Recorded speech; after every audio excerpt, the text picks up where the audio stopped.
अस्सलाम वालेकुम नाजरीन, आज की इस वीडियो में 4 अहम खबरों के मुख्तलिफ पहलुओं का जायज़ा लेने की कोशिश करेंगे। नाजरीन, वीडियो का जो थंबनेल आप देख रहे हैं उसमें भी 2-3 खबरों की तरफ वाज़ेह इशारा मौजूद है। 10 मई को कौन सी अहम शख्सियत पाकिस्तान वापस आ रही है और उनकी वापसी से इमरान खान साहब की 3 सालों की सबसे बड़ी जीत कैसे होगी। तो नाजरीन, 10 मई को फराह गोगी और एहसन जमील गुजर साहब वापस आ रहे हैं। उनके शोहर हैं एहसन जमील गुजर साहब।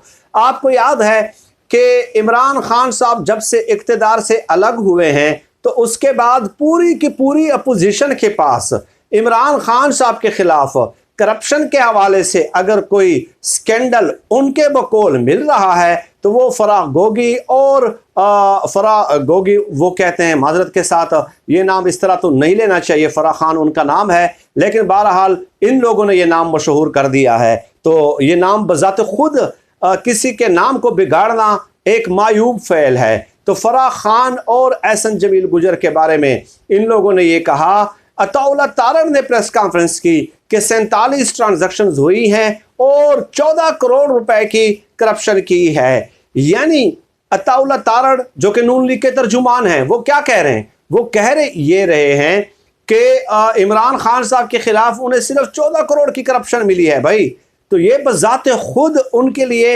एतराफ़ शिकस्त है, शिकस्त के मुतरादिफ है। क्योंकि ये बात तो अब एक बच्चा जानता है कि वज़ीर-ए-आज़म अगर करप्शन करना चाहे तो भाई बात यह है तो वो एक मंसूबों में अरबों की करप्शन कर सकता है, एक मंसूबे में अरबों की करप्शन कमीशन और किकबैक्स वो ले सकता है। लेकिन अगर ये लोग ये कह रहे हैं कि फराह खान के ज़रिए इमरान खान साहब ने करप्शन की और वो भी करोड़ों की, तो ये बज़ात खुद नून लीग के सपोर्टर्स हिमायतियों के लिए एक सवाल या निशान है कि वो इस बात पे गौर करना शुरू कर दें कि उनके लीडर ने बैरून मुल्क जायदादें बनाई, फ्लैट्स बनाए।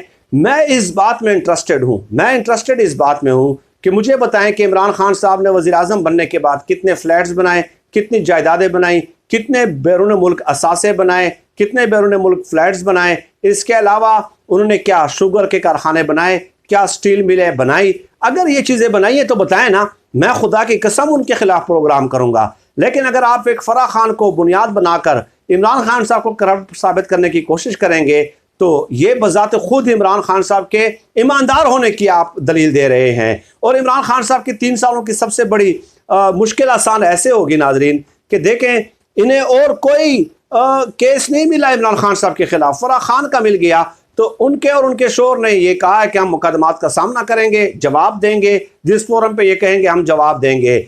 तो ये इमरान खान साहब की गुज़श्ता 3 सालों की सबसे बड़ी जीत है कि इन लोगों को इमरान खान साहब के खिलाफ कोई केस नहीं मिल रहा। दूसरा आ जाए नाजरीन, ये तो 10 मई की डेवलपमेंट हो गई। 14 मई को हो सकता है, इम्कान है, एक्सपेक्टेड है कि फॉरेन फंडिंग केस का जो है वो फैसला आ सकता है। 3 दिन दलाइल रहते हैं अनवर मंसूर साहब के, 3 दिनों बाद वो दलाइल मुकम्मल कर लेंगे। उसके बाद 3 दिनों के अंदर अंदर फैसला फॉरेन फंडिंग केस का आ सकता है, जो कि गुज़श्ता 8.5 सालों से ज़ेरे इल्तिवा है। तो इंटरेस्टिंग डेवलपमेंट होगी। अब देखना यह है कि अनवर मंसूर साहब क्या 3 दिन दलाइल देते हैं या 3 दिन का इल्तिवा मांगते हैं। अगर तो 3 दिन का इल्तिवा मांगते हैं तो फिर तो 14 मई को फैसला डेफिनेटली नहीं आ सकता। लेकिन अगर वो 3 दिन दलाइल देते हैं तो उसके बाद 14 मई को आज तक का सबसे बड़ा धमाका हो सकता है। क्योंकि डेफिनेटली आप देखें कि खबरें ये आ रही हैं कि इमरान खान साहब को रास्ते से हटाने के लिए और सियासत से आउट करने के लिए जो है वो फॉरेन फंडिंग केस जो है ना बतौर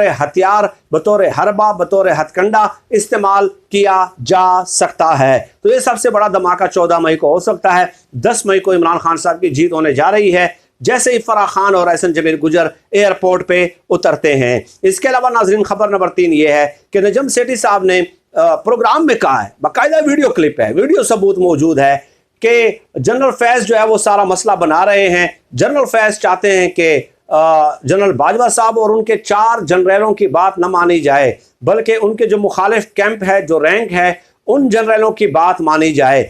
ये कहा है नजम सेठी साहब ने। मैं समझता हूं कि इंतहाई बड़ा बयान है, ये बहुत बड़ा बयान है और मैं इसकी शदीद तरीन अल्फाज में मजम्मत करता हूं کہ آپ اس بیان کے ذریعے بتانا کیا چاہ رہے ہیں. نجم سیٹھی کیا کہہ رہا ہے؟ وہ یہ کہہ رہا ہے کہ دیکھیں جنرل فیض جو ہے وہ army chief general Qamar Javed Bajwa کے ماتحت ہے نا, تو فوج کی ایک چین آف کمانڈ ہوتی ہے.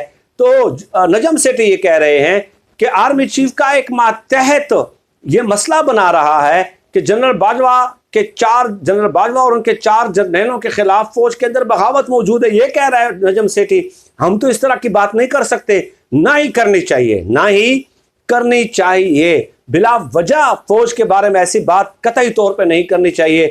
سیاسی معاملات میں جو وہ مداخلت کریں گے تو ڈیفینیٹلی اس حوالے سے ہم بات کریں گے دلیل اور منطق کے ساتھ, لیکن ایسی کوئی بات بھی کرنا جو فوج کو کمزور کرنے کا موجب اور سبب بنے اور پوری دنیا کو انتہائی نیگیٹو پیغام جائے تو وہ چیز قابل قبول نہیں ہو سکتی. لیکن یہاں پہ ایک سوال اور بھی پیدا ہوتا ہے.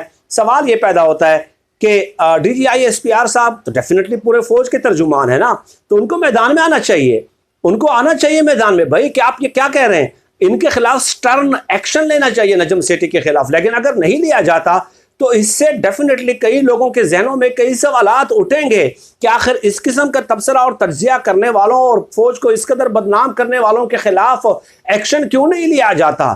تو میرے خیال میں ان کے خلاف ایکشن نہ لینا بذات خود ایک ناانصافی کے زمرے میں آتا ہے. یہ ناانصافی ہے کہ اتنا بڑا بات وہ کر رہا ہے کہ جنرل باجوہ کے خلاف فوج کے اندر بغاوت کی صورتحال پیدا ہو جائے, ایسی ایک دعویٰ کر رہا ہے وہ نجم سیٹھی. بار بار آپ اس کلپ کو سنیں, سوشل میڈیا پہ سرکولیٹ کر رہا ہے, بار بار سنیں, آپ کو یہی نتیجہ اخذ کرنا پڑے گا. لیکن میں پاک فوج کے بارے میں الحمدللہ ایسی کوئی بات نہ کرتا ہوں بلا وجہ اور غیر ضروری طور پہ, کیونکہ یہ ان لوگوں کا اپنا ایک ذاتی بغض ہے, تعصب ہے. ہاں سیاسی معاملات میں مداخلت بالکل نہیں ہونی چاہیے.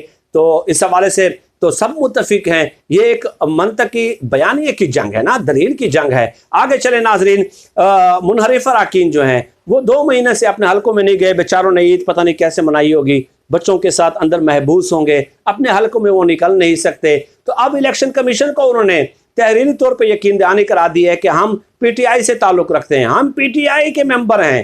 یعنی یہ حالات آ گئے ہیں کیونکہ انہوں نے تو اپوزیشن والوں نے تو ٹڈے مار دیے نا بھائی. یہ اسے کہتے ہیں کہ نہ ادھر کے رہے نہ ادھر کے رہے.